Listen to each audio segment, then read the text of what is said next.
There was some question about some simple walkthrough type stuff for Eclipse and GitHub. So I want to give you a quick walkthrough of how to create a simple project, a GitHub project, and then create a project in Eclipse, link the two, post changes. This isn't very difficult. First things first is I'm going to create a new repository,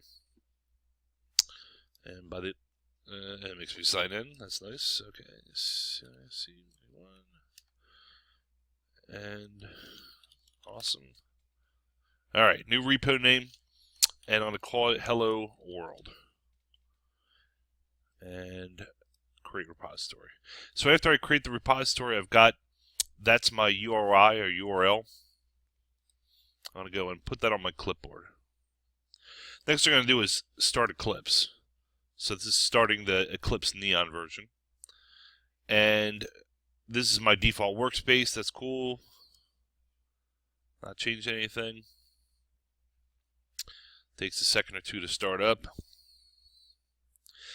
I didn't make any changes to any of the perspectives. So whatever you see, I'll see too. Or whatever I see, you'll see too. I'm going to close the startup screen, or the splash screen.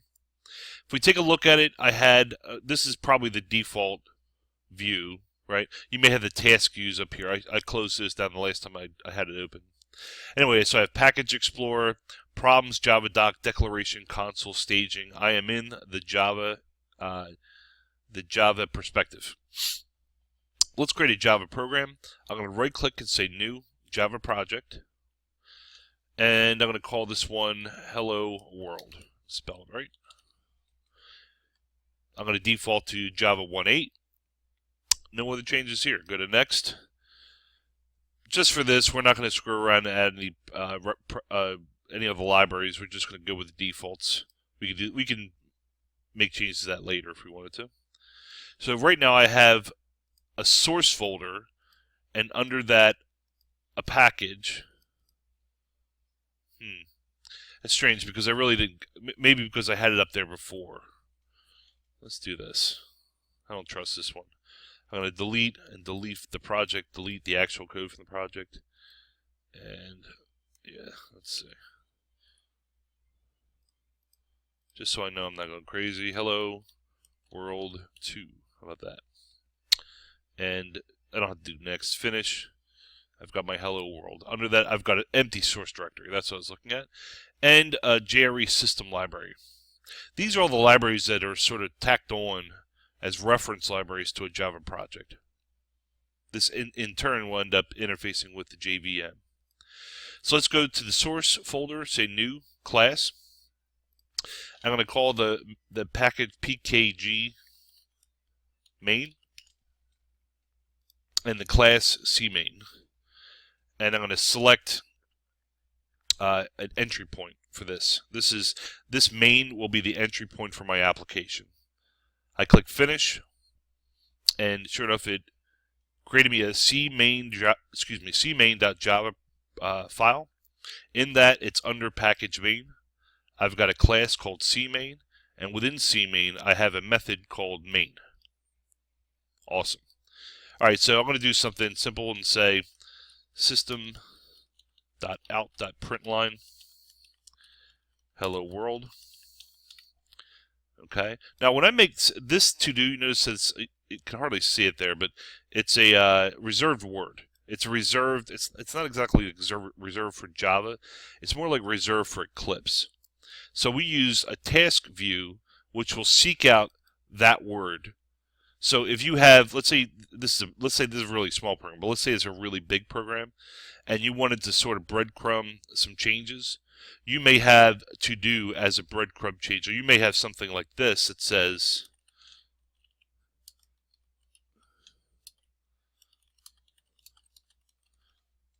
right?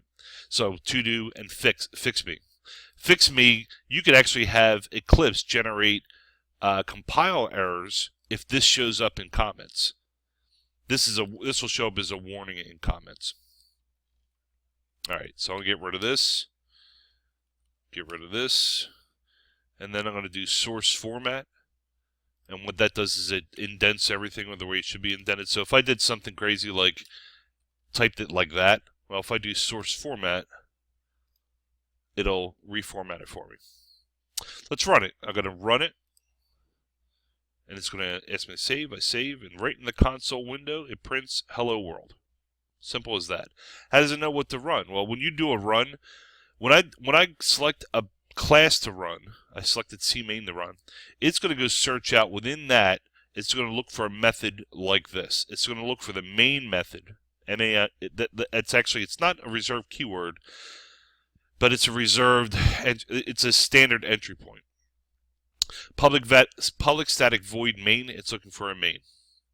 This program, this simple hello world program, is ready to go. Now I'm going to try to share this and then post this to GitHub. So let's do that. First of all, I had the GitHub already created.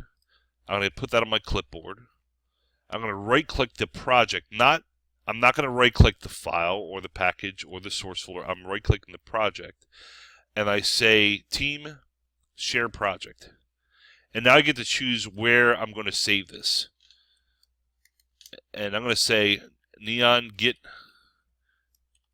Hello World. Let's see if that works. I click Finish. That's checked. I did the create. I click Finish. And now I have the carets. The carets tell me that that's uncommitted changes.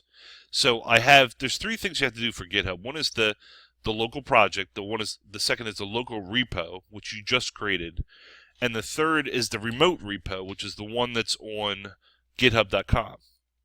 Now to share this to the remote GitHub, I right-click and say Team Commit.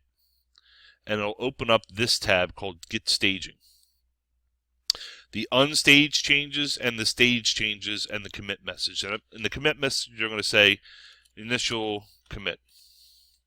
Now in this case, I want all of them. I want all these changes to go. So I'm going to sort of shift select these guys and drag them down to stage changes.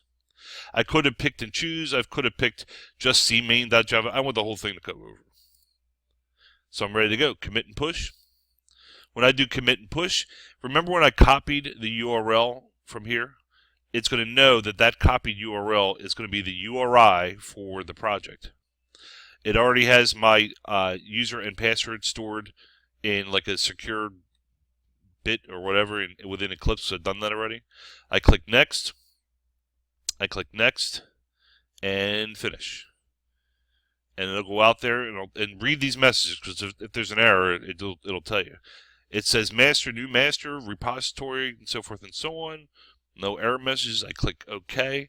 That change is committed. If I refresh this page, it's out there. It says Hello World 2 because I called it Hello World 2, but it's out there. All my changes. There's my main, right? There's my project stuff. This is the stuff that has to do with Eclipse. Easy. So what would happen if you made another change, if you made another change in this project? So let's say we go back out to the web. Sorry, go out to the web. There we go. Go out to the web, and you notice I've got one line of code in there. So let's say I'm going to change that to make it say 2 lines of code. Copy it, save it. First thing that happens, if you take a look up here, the first thing that happened was I've got a caret. That's there because I have an uncommitted change.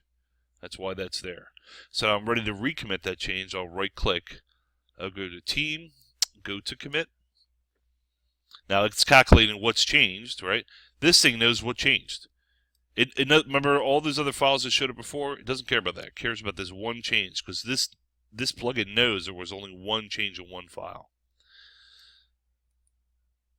And if I wanted to, let's go back to that. If I wanted to, I could right-click and say compare with the index, and I could run it. This is what's called a diff, and I could see what was the change, and it's telling me that this is new.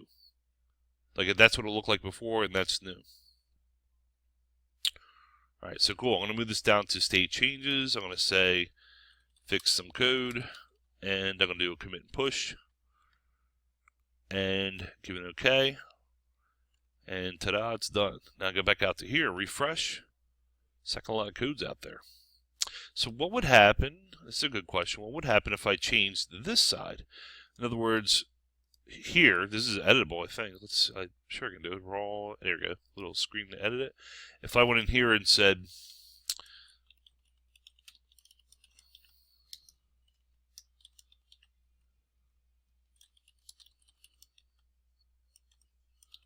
cool, and commit changes, okay. So those changes are committed. Now, this is at a newer state than this, right? So I've got CMain out there. Let me get rid of this diff garbage. Let's see. How about that? Nope. How about... that's what I'm looking for. Cool. All right. So I want to go here and say right-click team. Team. I want to do it get is what I want to do. Team. Pull. Okay. Give it an okay.